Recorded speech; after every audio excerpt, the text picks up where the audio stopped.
all to this STEM Alliance and Scientix webinar. It's a pleasure to be here with you today. And as you know, the topic of this afternoon's webinar is how can companies help schools to promote girls in STEM?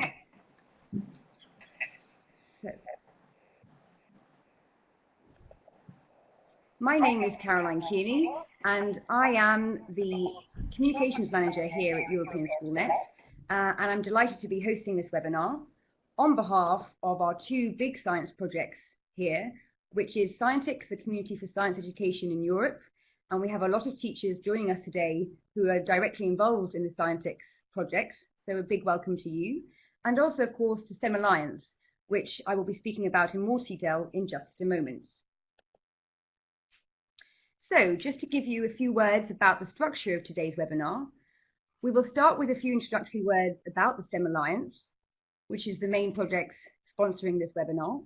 We will then move to a short video we've prepared for you about what companies are doing to help women in STEM. And then we will hear from our two speakers from CA Technologies and IBM about their specific initiatives to help support this campaign. But of course, we also want to hear from you. So for that, we have actually included some online polls which you can directly participate in during the webinar. Of course, you will also have a chance to ask speakers your questions.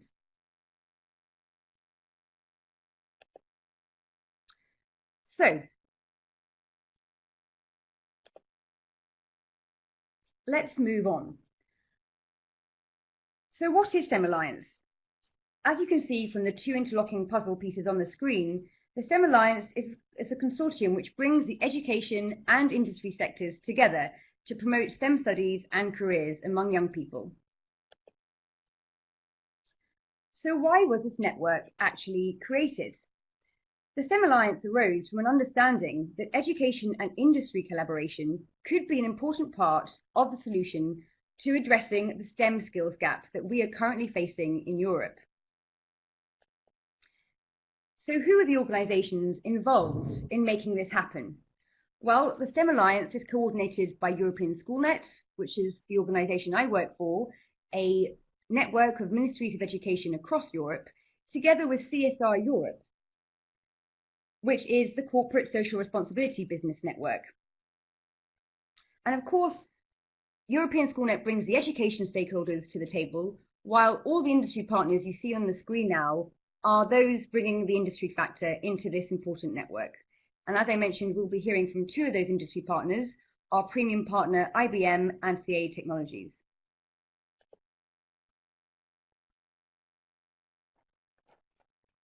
So, what has the STEM Alliance been up to? Well, as you can see, the STEM Alliance has actually already impacted 60,000 students across Europe, together with 8,000 teachers, 4,000 schools, 800 companies, and across a wide 41 countries.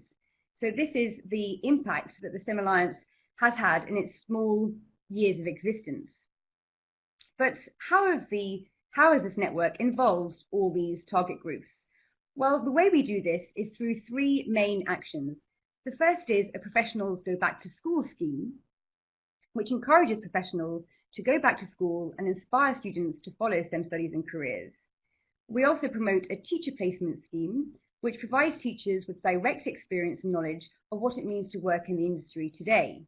And finally, we're involved in knowledge building and the sharing of resources, so that all stakeholders are kept informed of latest developments. The STEM Alliance, of course, is also involved in various campaigns, and actually today we are in the midst of one of our biggest annual campaigns, which is the STEM Discovery Week.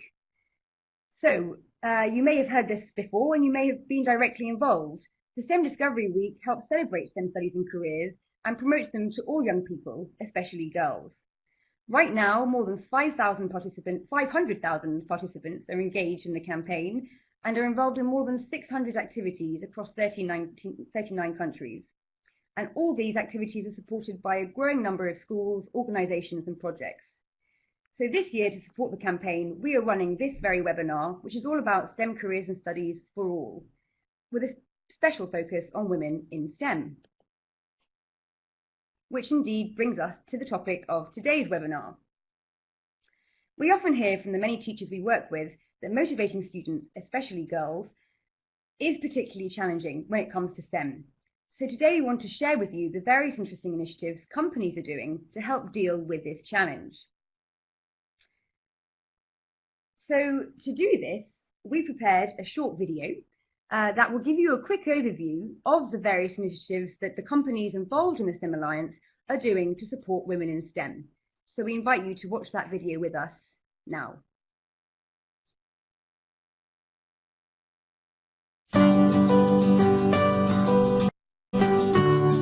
Have you frequently heard that there is a serious lack of students, especially girls, undertaking STEM studies and careers in Europe? Did you know that only 17 women have won a Nobel Prize in physics, chemistry or medicine since Marie Curie in 1903, compared to no less than 572 men? And yet, are you also aware that the number of STEM-related jobs which need filling continues to rise?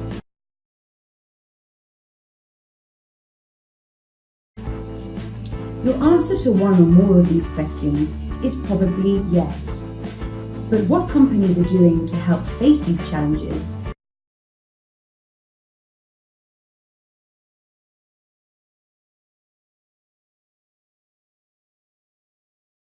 is something we are often less aware about.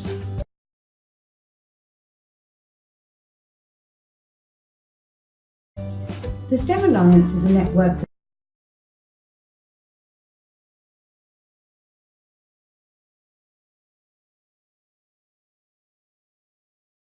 that tackles this issue head-on by bringing the education and industry sectors together. Let's look at 5 challenges and what STEM Alliance partners are doing to provide support to meet each of them. Challenge 1. Better understanding why girls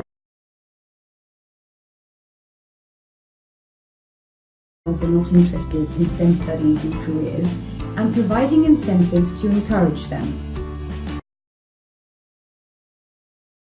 STEM Alliance partners help meet this challenge by supporting research. Let's take a look at how.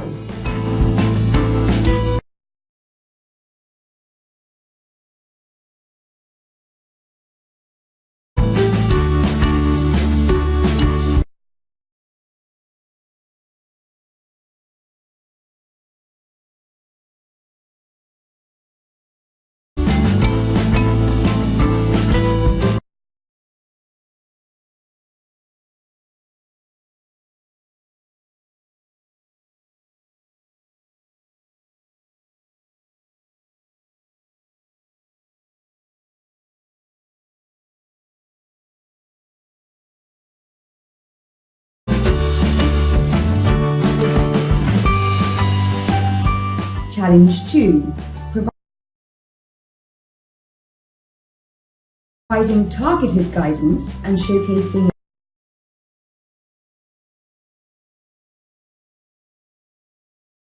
inspiring STEM women for young people to look up to. STEM Alliance partners respond to this need by providing role models, mentors and support communities. Let's see how.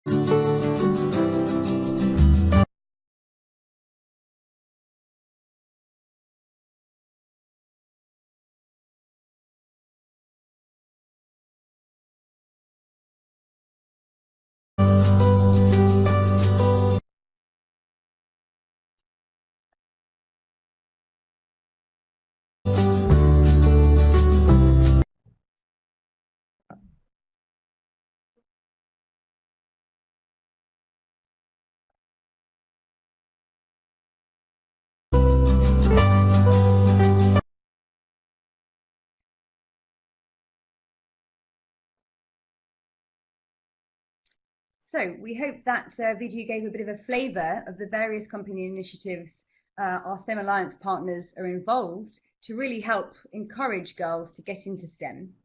And as you have seen from that video, the STEM Alliance has actually created an info sheet, which we're going to just get up for you. Here it is. And you can actually download that yourselves from the STEM Alliance website. And if you click on any of the initiatives, you can go directly to the company's website and find out all the information you need to get involved as a teacher or as a student in those initiatives. So we invite you to download that, to share it online with colleagues and with your students. Okay, so before we move on to our speakers, we'd like to get a snapshot of our participants' knowledge and experience of company initiatives in the field. So now we're going to pass over to you, our audience. We're going to launch some polls, as I mentioned, to get you interacting on the topic. So my colleague is going to get the first poll up for you there. So you should see a pop-up appear on your screen with a question. And we'd like to know, to kick us off, what is the main reason for you joining today's webinar? So you can select from the options you see there below. Is it to encourage more girls in your school to consider STEM studies and careers? Or perhaps it's to support your professional development? Perhaps to learn how to connect with companies to support interest in STEM? Or perhaps more directly to help improve the quality and relevance of your teaching?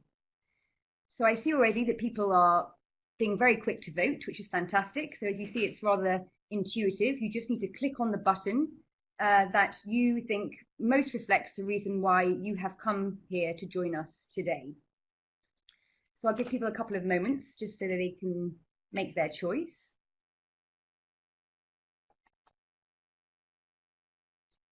Okay.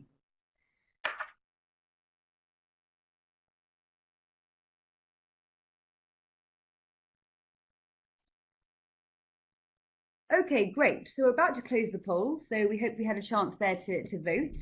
As we can see in the results, which you can also see on your screen now, around 60% of you, so the large majority, have come here because you really want to encourage more girls in your school to consider STEM studies and careers. So that's fantastic, and we really hope that the initiatives you will hear about today will really help you do that. Okay, so what I propose now is a quick second poll to actually ask you another very easy question. This time it's just a yes or no. So could we get that one up, please?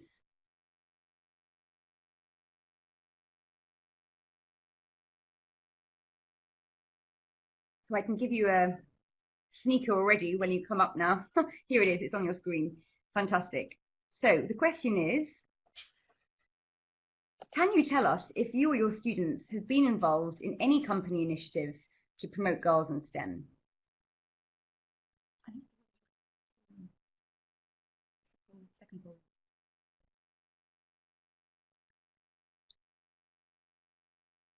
So sorry for that. The poll question will appear just in a moment. So you can already start thinking about your answer. We just want to know a yes or no answer to whether or not you've actually been involved in any company initiatives so far to promote girls in STEM. There you go. So you can see the poll on the screen, and we've got some answers coming in already. Okay. So the numbers keep rising, but there seems to be a clear trend already, which is more no than yes at the moment, although it's getting more even now as people continue to vote.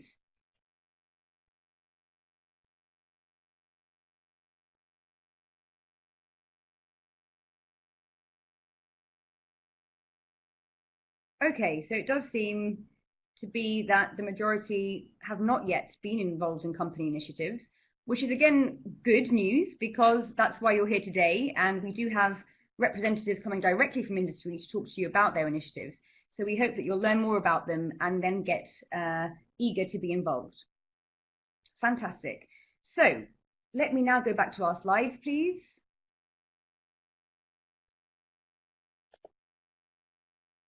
Great. So now I'm able to introduce you to our speakers who will be talking about their initiatives Firstly, we are very delighted to have Sarah Atkinson with us from CA Technologies. She is Vice President there, as well as Communications and Executive Sponsor for Gender Diversity. So warm welcome to Sarah, and thank you for joining us. We also have with us Sara Herrera from IBM, who is Corporate Citizenship Manager at IBM in Portugal. So a very warm welcome to both of our speakers. Now, before they launch into their exciting initiatives, we have one more poll for you to ask you specifically what you before they launch into their of their initiatives. So I'm sorry if you're hearing a bit of echo there, but it seems to be okay now. So one last poll here for you. We'd like you to actually answer whether you've heard of these initiatives or been involved in them before you hear about them directly from our speakers. So the first initiative is Create Tomorrow by CA Technologies, which Sarah will be talking about. The second initiative is the Skills Built initiative by IBM. The third initiative is the People Like Me program, which is a role model program which CA Technologies collaborates on. Or perhaps you've heard of the Excite camps run by IBM, as well as maybe the Teachers Try Science initiative. So people are voting now to see which of these initiatives they've either heard of or actually been directly involved in. Okay, so it's encouraging to see that none of these seem completely new to people, so that's fantastic. Some of you are already aware of these initiatives, even if you haven't perhaps yet been involved in them. So that's great. Of course, you will now get the chance to hear more about them in detail, thanks to our speakers. So I think if everyone's had a chance to vote, we still have people coming in voting, I think. Okay.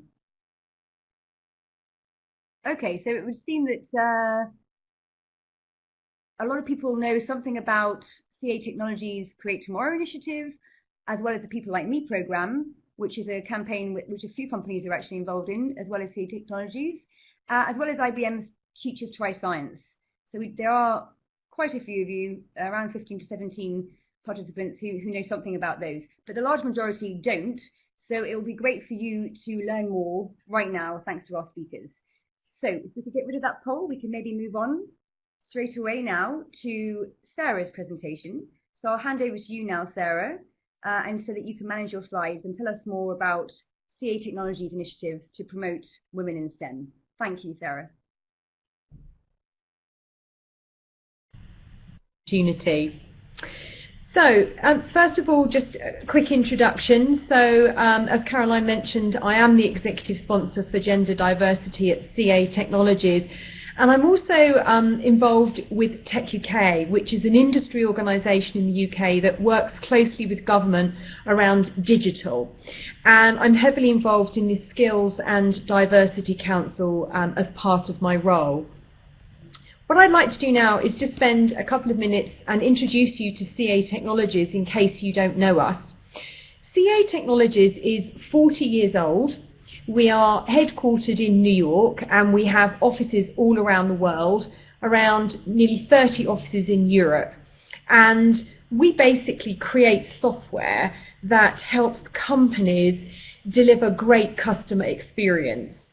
We help them manage and secure the systems, and many of the brands that you see on the screen here work very closely with us, and we help them deliver, as I said, great outcomes for their customers. So we are absolutely a software, a digital company with technology at the heart of what we do, and we're helping our customers put technology at the heart of what they do.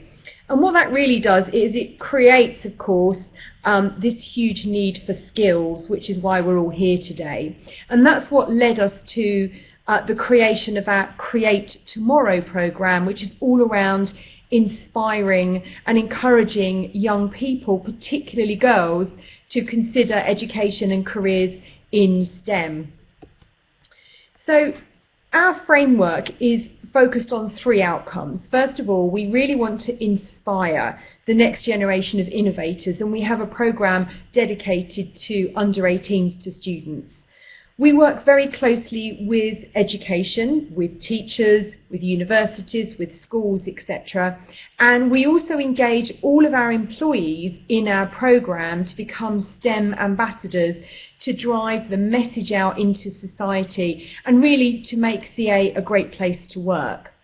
Since we launched Create Tomorrow, we've had the opportunity to engage with around 14,000 students across Europe. But we've set a very ambitious goal that by 2020 we would like to have had the opportunity to have engaged with 50,000 under 18-year-old students, really to inspire and influence and engage them around the exciting careers they can have in STEM. So let me tell you just a little bit about the journey that we've been on.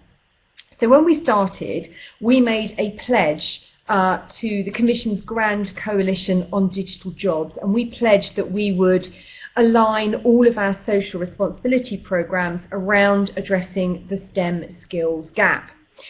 We launched one of our major programmes, first of all in Italy, and that's called Deploy Your Talents. Some of you may have already been involved with these programmes. And it launched first of all in Milan, but has since expanded to Rome. And this is a program whereby our employees go into schools and they spend time in the classroom with students, with teachers, talking a bit about what it's like to work in technology, outlining the different career opportunities that exist. And then the students have the opportunity to come back and spend some time in our offices to really see and get a feel as to what it's like to work in a tech firm. We've since expanded that programme now to France, to Spain, both in Barcelona and Madrid, and in Germany, in Frankfurt and Düsseldorf, and we continue to expand as we can find great schools to partner with. We became a member of the STEM Alliance in January 2017, which has been an excellent move for us and has enabled us to get a far broader reach and engagement with teachers and educators. And then one of the flagship programs, which I will come on to, People Like Me, is something we're very proud of. That's all of our role models, as Caroline mentioned. But we have programs that run all across the region. For example, in Prague, where we have over 500 software developers, we have a whole series of programs for schools and universities, and we'd obviously love to expand that and hope through today's conversation we will hear from many more of you who'd like to get involved. We've also taken part in a CSR benchmark, which has been a really good way to look at what we've been doing and to understand what we could do differently to deliver better experiences for students, for teachers, for educators. And as a result of that, in January, we launched the STEM Ambassador Academy, which is specifically for teachers. And the reason we've done this is because we want to give teachers the opportunity to come into industry and to learn a bit more what it's like to work in a tech company. So our first pilot, which ran in the UK recently, consisted of a half-day workshop where teachers had the opportunity to meet several employees working in different departments to learn about the skills that we are looking for when we hire. They also took part in an unconscious bias workshop, which we feel is very important. Everyone has bias, me, you, everyone on the session today. But the important thing is to recognise that, understand it, and then to be able to adapt your behaviours to make sure that you are not being biased in any way, certainly in your interactions with young people, but also in hiring as a business. So very important, and we want to share that with all of the teachers that have the opportunity to come into our academy. We also ran an agile workshop, which is a very important methodology that we use not only in software development, but across the business today. And again, we wanted to share this with teachers so they have a really good understanding of the types of activities, the types of skills that we need in industry today. Now, moving on, let me talk a little bit about People Like Me. People Like Me is a programme which was developed by the WISE campaign, which is a not-for-profit organisation in the UK. And they conducted a piece of research specifically aimed at girls between 11 and 15 years old.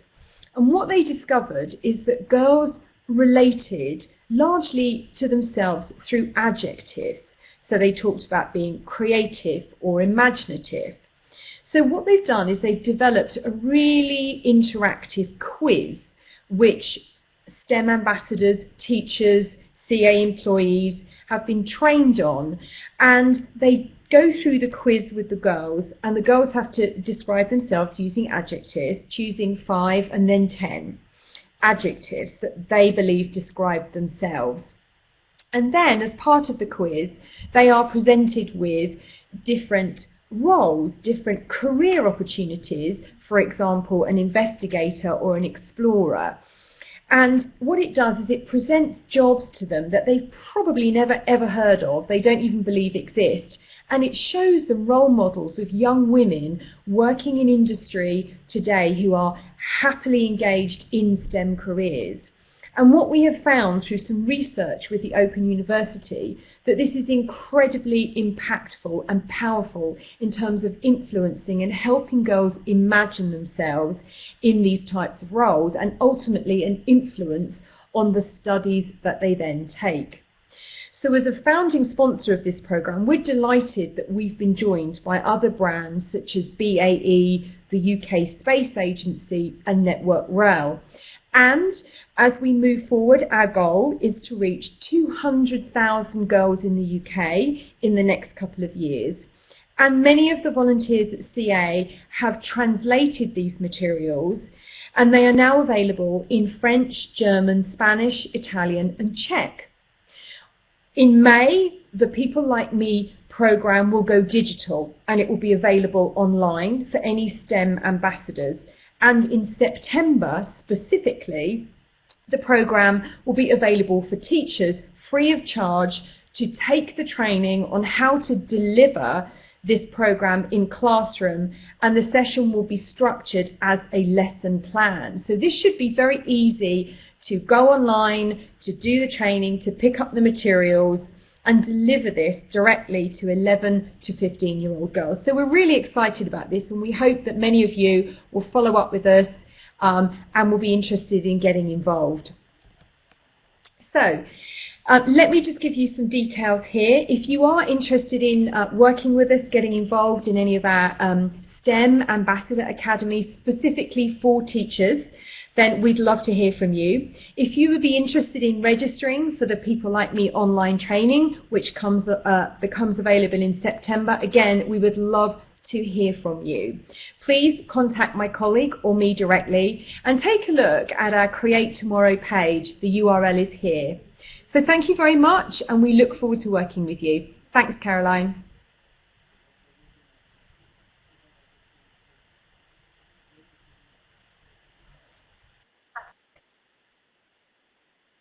Fantastic. Thank you so much, Sarah. That was a really insightful presentation there with so much rich information for our teachers online today about how they can get involved in these great CA technology initiatives, the STEM Ambassador Academy, but of course also the People Like Me program. It was very exciting to hear you'll be going digital soon, and that this training will be online and free of charge for all the teachers we work with to get involved in. So that's super. So I really hope people will take advantage of that. So that's wonderful. So now you have a chance, everyone out there listening to us today, to ask Sarah a question.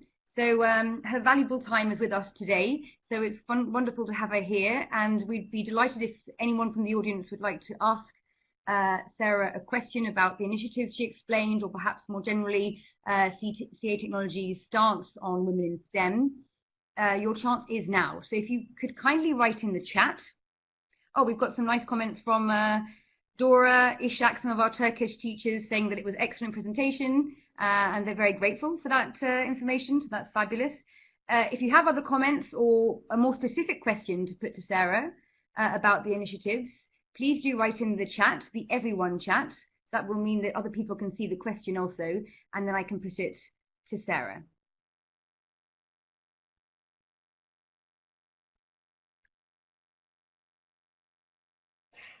Nothing coming. Okay, so while people think about what they might like to ask, we have had actually one question already, which Sarah, I hope you'll be happy to answer, which is people are wondering, how can teachers and schools manage unconscious bias and gender stereotyping?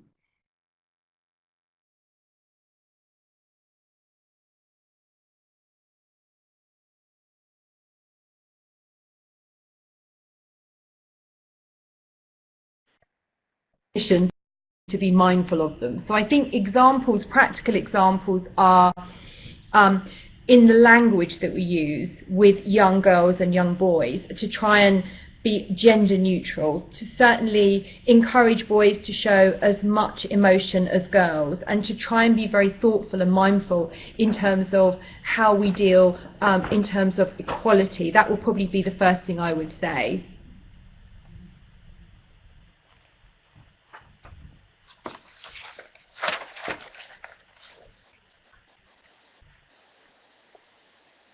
Okay, fantastic. Thank you, Sarah. I think we've had another question, actually. So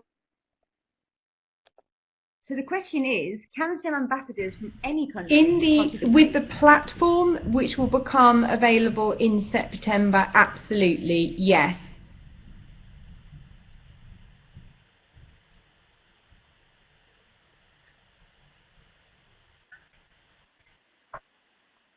Yes. Okay, fantastic. So that was a positive answer there, that regardless of the country you are from, Yeah. you will be, once it's digital and online in September. So that's fantastic.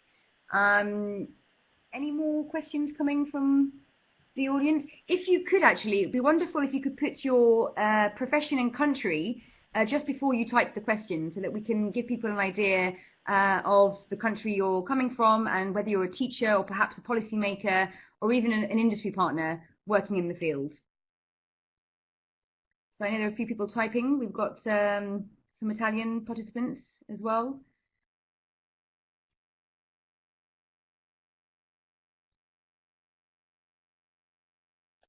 So Sarah, in case you want to add anything while people are writing questions, sometimes it takes some time. Please feel free to add any comments. Of gender stereotyping, I think the other comments I would make is let's be thoughtful about making sure that we have very gender diverse stories when we talk about when we use storytelling, for example, when we encourage young people to work in groups, for example. You know, do we really need to say boys over here and girls over here? Do we need to focus so much on segregation? Just a couple of things to think about there. And in terms of gender policy, you know, is that something that the school as a whole is considering? Is it worth perhaps engaging parents around some of these topics to get their thoughts as well? We've actually run People Like Me sessions for our own employees, and we've encouraged them to bring their children in, and we've spoken a lot about gender bias and how easy that is to do, even ourselves. So I think often there's a piece of work to do there with parents as much as there is with ourselves.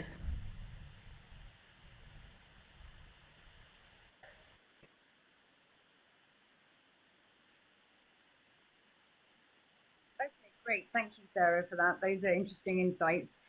We've got one more question.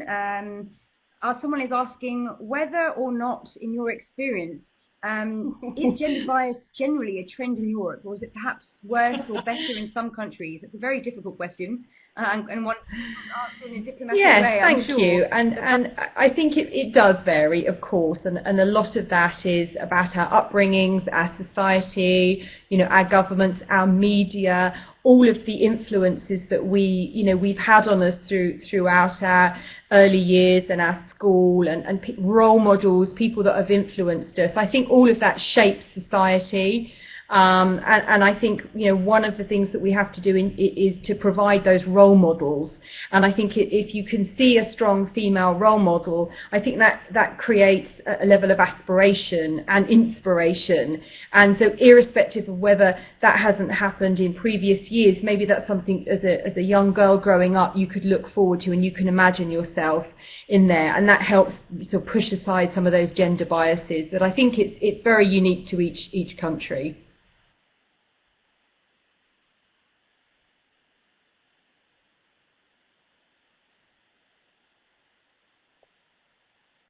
Yes, indeed. I couldn't agree more. Indeed. Okay, fabulous. So I think now we are ready to move on. Thanks again, Sarah, for being with us and answering those questions. In case you have any further questions, please feel free to share in the chat, and we will catch up at another moment in the webinar with those. We have a quick comment there from Pressy in Sweden saying so much is happening to bring girls in STEM that boys in schools are actually feeling left out. So that's an interesting insight. So in Sweden, up in the north, they're having the opposite problem, as it were. But that's great to hear so much is happening to promote girls in STEM. But of course, we can't forget about the boys. And actually, yesterday, myself and the team here were at an event hosted by Microsoft as part of STEM Discovery Week, Microsoft also being one of our partners in the STEM Alliance, and they were also talking about the importance of not excluding boys and bringing them into the conversation to actually promote girls in STEM and be supportive of that, because of course, as we know, this is a societal issue, so girls won't solve it on their own. So that's nice to hear those comments. Great, so I think now we're ready to pass on to our next speaker, which is Sara Herrera from IBM in Portugal. So I'm going to hand over now to Sara, if I may, to talk about the Sara, if I may.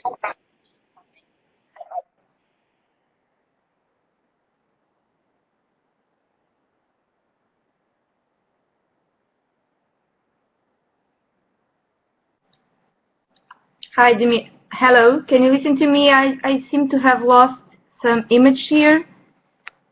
Okay. Yes, okay. You can hear me. Okay. So first of all, thank you for inviting me here. It's a pleasure to be presenting some of the programs and initiatives that we have been developing in Portugal.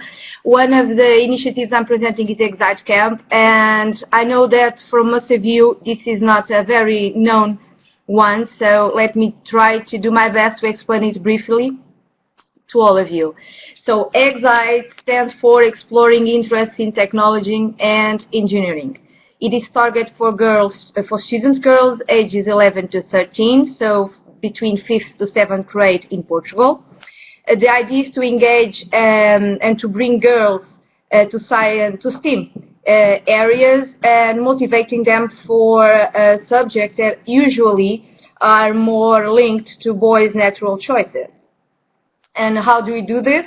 Through a full week of activities that are developed to allow fun at the same time that they develop this interest in these areas. And how do we do this? We do this in partnership with Ministry of Education, with public schools, with polytechnic institutes, with local municipalities, clients, and of course we deliver it with the support of IBM volunteers. And how does this work? So each year IBM board decides whether the camp will take place at IBM main office location in Lisbon, or if we will accept the invitation to do Excite in partnership with another municipality, a polytechnic institute, or even a client. This is quite frequent due to the impact that Excite has externally in Portugal. If we do this in Lisbon, we ask the Ministry of Education team, with whom we work closely with, to indicate as a school that serves a population. When I mention a school, a public school, we do have a lot of private schools in Portugal, but as this is a corporate citizenship initiative, we focus on public schools. So we ask them to indicate a school that serves a population that usually does not have access to this kind of programs and activities, and that is close enough from our premises so that girls can come and go every day. In the last few years, girls have asked us if they cannot stay for the night. I said it would be great, but no thank you. It's quite a responsibility to have them over the night. But so we intend to have it a school as close to IBM as possible so they can go and go home at the end of the day. So after having the school, we book a meeting with the school director, of course, and present them Excite Camp. If this is the case that he accepts to have some students joining Excite, what usually always happens, we ask them to select up to 25 girls, as the group is composed by a total of 30 participants per year. And why 25? Because we always leave space between 5 to 10 places for IBM colleagues' daughters to join in. At IBM, we defend that corporate citizenship starts from the inside. So we usually leave that a few vacancies for them. So in terms of criteria, we ask the school to select girls that should have between 11 to 13 years old, so attending 5th to 7th grade, like I mentioned. They don't have to be the best students. Neither we exclude girls that are not the best students. The idea here is to ask the school to identify girls that they consider taking the best advantage of such an opportunity. So until the camp starts, what IBM, that usually happens in terms of timeline, it usually happens on the first week of July. That is just after the school ends in Portugal, but before the girls start leaving to summer holidays. So until then, so the school starts to identify the girls, and at IBM what we start to do is managing all logistic that is needed to support that week. So transport, meals, materials for all the activities, video, photo support, IBM merchandising, whatever you may consider and think that we would need to take care for the week and for all the activities that we plan to have. And we finalize the agenda and the activities that the girl will be challenged to do. Please note that the camp has no cost either for the school of the participants. So regarding the agenda and the activities, these are some of the examples of the activities that we have been delivered over the years. So we have science, mathematics, technology, and engineering well represented on the left side. But we also have activities that approach the so-called soft skills. In this case, project management and communications that bring with them teamwork, collaboration, multidisciplinary work, time and resources management, as well as autonomy and self-esteem for the participants. These are all concepts and learnings that the participants can apply in their daily life, either at school, at home, or during their free time. And that, in Portugal at least, are not usually so trained and explored within a standard school curriculum. We believe, and we know, and we have watched that after the week, it is impressive to see how the girls have changed. And how do we choose the activities? We do our best that they are aligned with the National Education Agenda, what is easier having the Ministry of Education as a partner. But we also try to include IBM signature technologies and innovative approaches that make sense and are possible to transform into activities for the girls.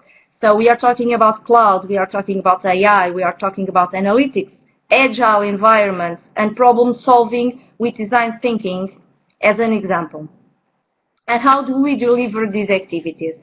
So we do it with the support of IBM volunteers, or if that's the case that we are having the camp outside IBM, part will be IBM volunteers that take some time over that week, and the rest will be volunteers from our partners.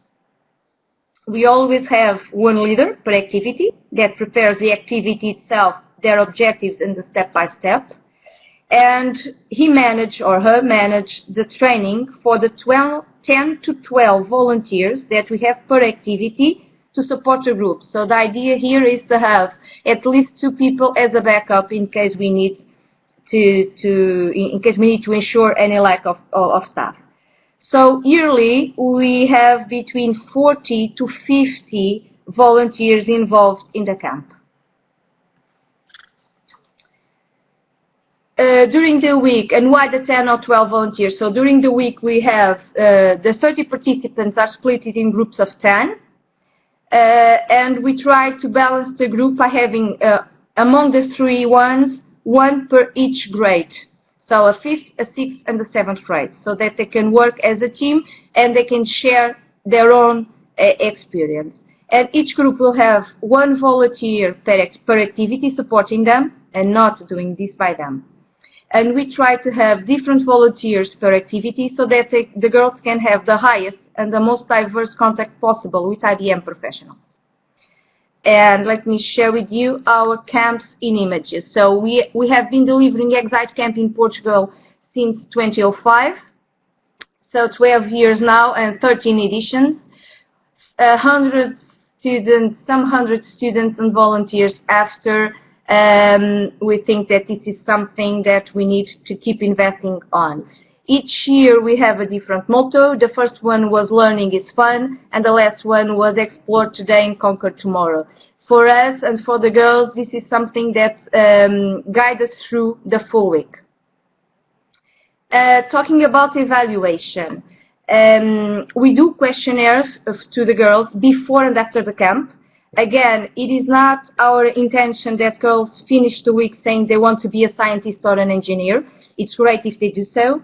But the most important for us is to know that after the camp, they understand that STEAM disciplines are important and relevant for all, no matter the academic or professional path they decided to take. And that after the camp, they look at STEAM areas as a possible academic or professional choice. If this happens, we are happy and we have achieved our main goal and objective. So these are the results from last year's camp. I will briefly talk to you, went through to them. So would you recommend Excite Camp to your friends? Yes. I have been delivering Excite Camp since the first edition, and I have never had any other graphic that not have 100% yes. Why would you recommend? Because it is a unique experience that teaches a lot, and also because it's fun, and that's our goal, that girls learn having fun. From all activities, which was your favorite? Lego robotics. So a programming activity is the one they like the most. And the second one is Puppy Palace. I haven't explained the activities that I presented before. If you want to know more in detail, I can tell you, but it will take a little more longer than the time that I have. So Puppy Palace is a project management activity. So the girls are challenged to do in 2 to 3 hours activity. They are challenged to create a house for a puppy. This refers to project management, time, resources management, teamwork, and this is also something that they usually don't do at school, but they come with knowledge that they can apply on their daily lives, because they have a full agenda of activities at school or outside school they need to attend. The time is not always on our side, so in here another resources, so in here they can learn some important concepts that they bring to their life at school or outside school. So from what you've learned, what did you surprise the most? That programming is easy.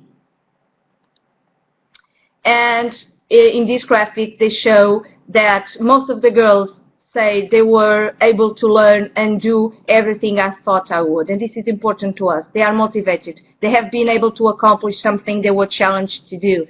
If they were not, they would create a not as positive impact, and that's definitely not something we want to do. So if before camping, the graphic, if I'm considering choosing STEAM in my academic or professional careers, the graphic was quite dispersed. So you have from 1 to 7. Most of the girls weren't decided, so are the 4. But after the camp, most of the girls have a more positive opinion on considering to a STEAM profession. If this graphic, if the bar on the 7 was fully filled in, I would be not very confident on the results, because it would not be, for me, it would not be realistic. It seems like the girl was trying to impress ourselves, and that's not the case. So this is what we want. We want them to consider this as an opportunity and a possibility, and that's what the graphic expresses. And the volunteers, because we also listen to the volunteers' opinion. In here, if they consider to participate again, yes, if the girls have achieved what was expected, yes, but most important, if the activities chosen were appropriated to the participants, and they think yes, and that's good, because if the girls won't be able to do, although with some challenges, to do the activities, that will create a not as positive impact, and that's again nothing that we would like to have. Okay, Dimitra, I will take the best time I can. So I will leave the testimonies. If you can read, the presentation will be shared. And just a brief mention to Teachers Try Science. So Teachers Try Science is a website. Is a website for teachers that provides free and engaging lessons, alongside with teaching strategy and resources that are designed to spark students' interest in STEM. Oh, I have more for 5 minutes. Thank you, Dimitra. So I'll try to explain a little bit more about Teachers Try Science. So, but again, it is a website. It has collaboration tools to enable teachers to discuss and share effective instructional practices. So how have we been leveraging this in Portugal? So the website is mainly in Spanish and in English. In Portugal, we speak Portuguese. So one of the barriers were the language. So what we did was we asked the Ministry of Education to support us with this. And EduCom, that is an entity that does training and evaluation and that works closely with them. What we did was that we chose one lesson plan that we transformed into a full school year project with a roadmap of activities that are aligned with school curriculum for all the different grades that we involved. This has been a pilot project on a limited scale, so schools and teachers have been invited to join the project by the team from the Ministry of Education.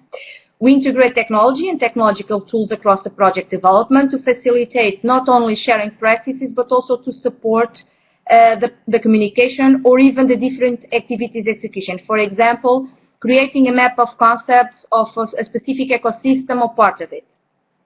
So here the projects have as objectives to promote scientific research and communications. There are project-based learning and multidisciplinary work involved, but also vertical collaboration across grades, because we have been involving different levels. So in the first year we had preschool and elementary teachers and students.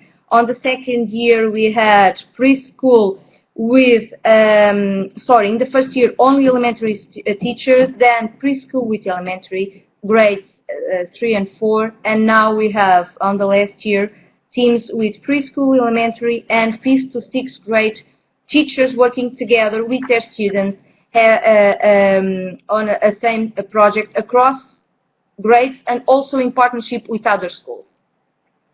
Just a quick mention that teachers receive training and support across all project timeline and development, which includes school visits and meetings. This is quite important so that teachers feel they have the needed support to deliver what we have been asking them to. So in terms of evaluation, the results have been extremely positive, and we are now considering the next phase for the next school year starting in September, and we have a new challenge from the schools, teachers and directors, that is to add another grade to the teams, so low secondary grades in Portugal 7 to 9 years. To finish, I would like to talk about also the partnership we have with the Pavilion of Knowledge, but here just to mention that one of the most important parts here is that we are mapping, adapting, and having validated 10 lesson plans that will be translated to Portuguese and be available for all national teachers to use. The Pavilion of Knowledge is a national science agency recognized by its importance, so having this done by them will for sure make the difference in terms of how to use Teachers Try Science in Portugal. Just a quick and last reference to IBM Skills Built. This is a new global volunteer initiative that IBM just launched globally to build digital literacy and inspire the next generation of developers, coders, and STEAM leaders. It is our goal to reach 1 million students this year. And it is our mission as IBM volunteers to work with students, combining our skills with IBM technologies and the Skills Build activity resources that are available to all of us, and help students to bridge the gap between traditional education and being ready for the 21st century STEAM and other careers. And that's it from me. Thank you. Thank you for the opportunity.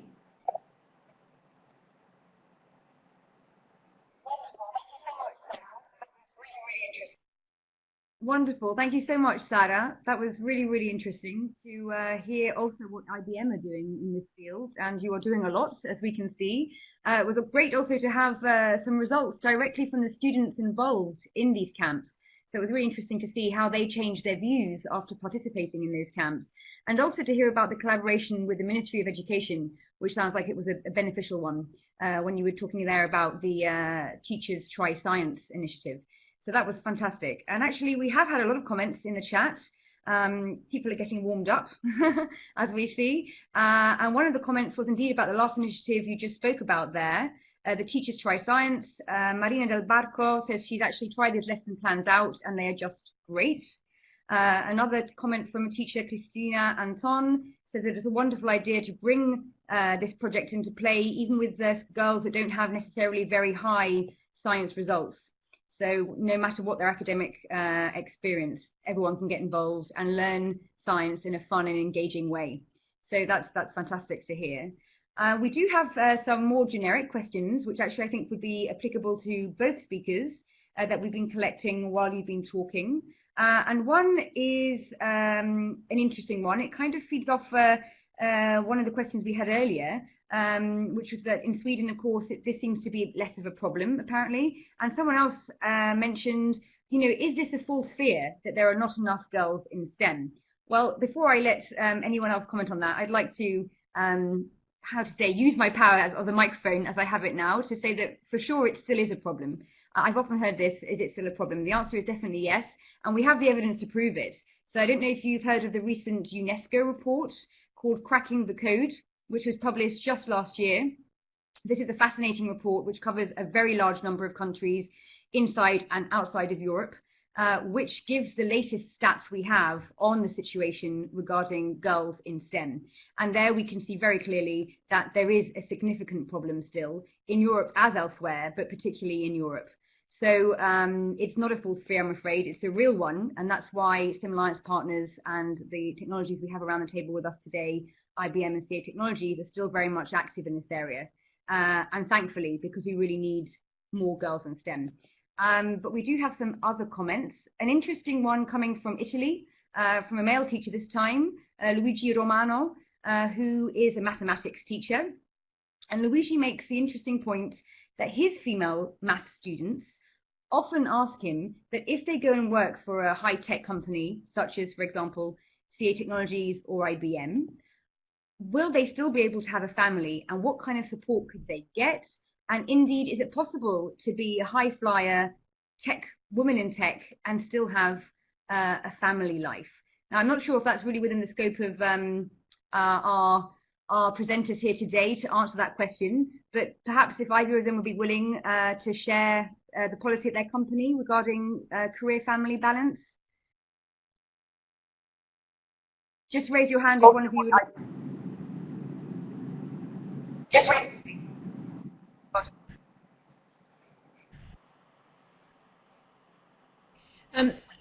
Thank you, Kelly. Just a quick comment on that, and I think it does vary a little bit country by country, obviously based on local laws. But what I would say, a couple of things. First of all, CA Technologies is absolutely committed to work-life balance, and we offer both maternity and paternity leave. So to mums or dads, depending on obviously if they want to take the time off. But also in the UK and in some of our other offices around the world, depending on obviously where we have large groups of employees, we actually have a Montessori nursery. So that's obviously incredibly beneficial, and I think that you will see that happening more and more. But the comment I really wanted to make was the beauty of technology today does mean, of course, that you can have flexible working, and that with, you know, mobile phones, laptops, all that kind of stuff, depending obviously on the type of role you have, but on the whole, we offer a lot of flexible working, so working from home, working remotely, being able to be flexible with hours, and I think you will see that happening more and more throughout not just the technology industry, but broader industry, and I think that's what helps us retain some of our sort of top talent, male and female, because everyone today is really looking for that level of flexibility.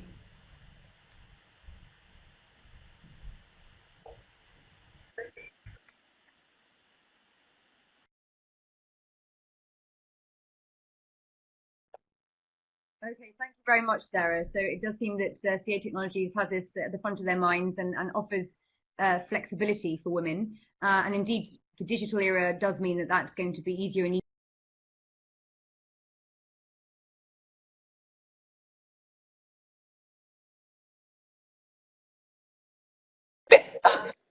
Hi, can you listen in?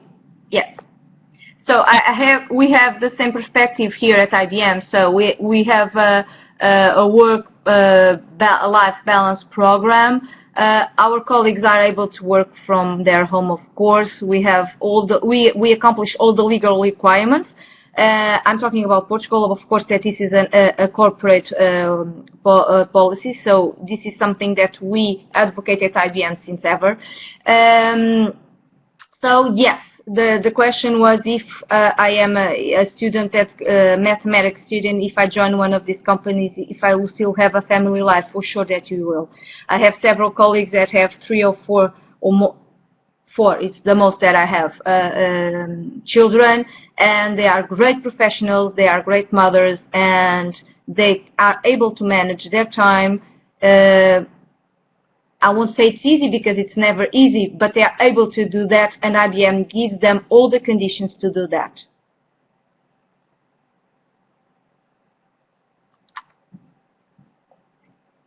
Okay, great. Okay, great. So very good to hear IBM's stance on that as well. So we have a lot of comments coming through in the feed saying that these company policies sound extremely encouraging. So I think it's great to give our industry partners a platform where they can talk about these things, because often I think teachers and the school community are not so in touch with companies where their students one day may be working. So it's really encouraging that you're getting this feedback directly from our industry partners. So we hope you'll pass it on to your students and share the positive news. So that's great.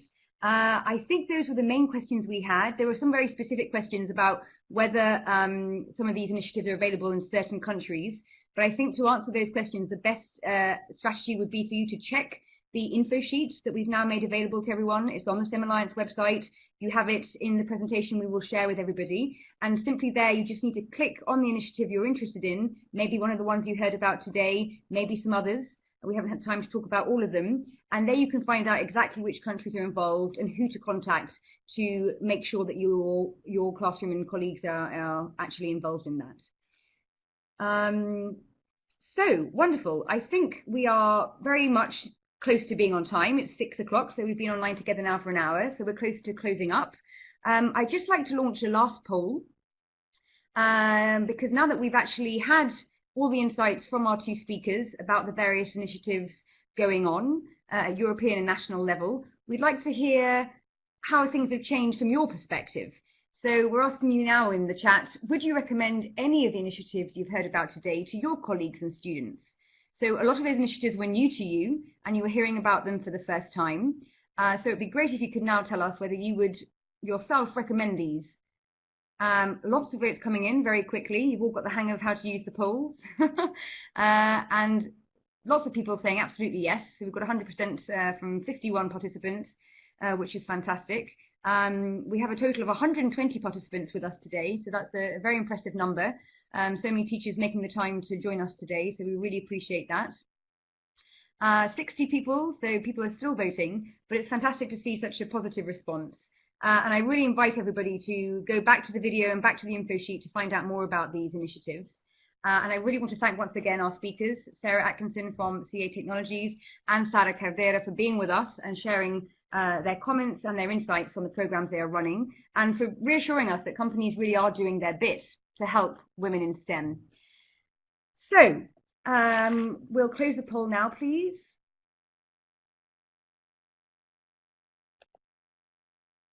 And I'd just like to wrap up after having thanked our speakers and all the participants for all your interesting questions by reminding you that actually we're still in the middle of STEM Discovery Week. So tomorrow is the last day of the celebratory STEM week, but there are still lots of events you can take part in. So there will actually be 4 live streamed events tomorrow taking place in schools and organizations across Europe. So at 10 o'clock in Croatia, there will be an event happening at 12:30 in Estonia, at 3 o'clock in Bulgaria, and at 5 o'clock in Austria. And these events are very diverse. We've got a group of students actually presenting their work on climate change, which should be quite exciting, and global warming. We've also got a group of researchers in Estonia talking about games-based learning and much more. So if you're interested in connecting live to these schools and to these initiatives, you can do so by clicking on the link you see at the bottom of the screen there. So it remains for me just simply to thank everyone once again, to point you to our two main websites, the STEM Alliance, of course, to hear more about what our industry partners are doing to support women in STEM and generally STEM careers in Europe and beyond, as well as the Scientix community, which is really a teacher-focused community, community for science education in Europe. So please do get in touch. We will be sending a short survey tomorrow morning for you to reply, to give us some feedback on the webinar, parts that you enjoyed, parts that you think could be improved. So we're really, really grateful if you could take 2 minutes to answer that. And I'd like to wish everybody a wonderful STEM Discovery Week, and thank you once again for joining us.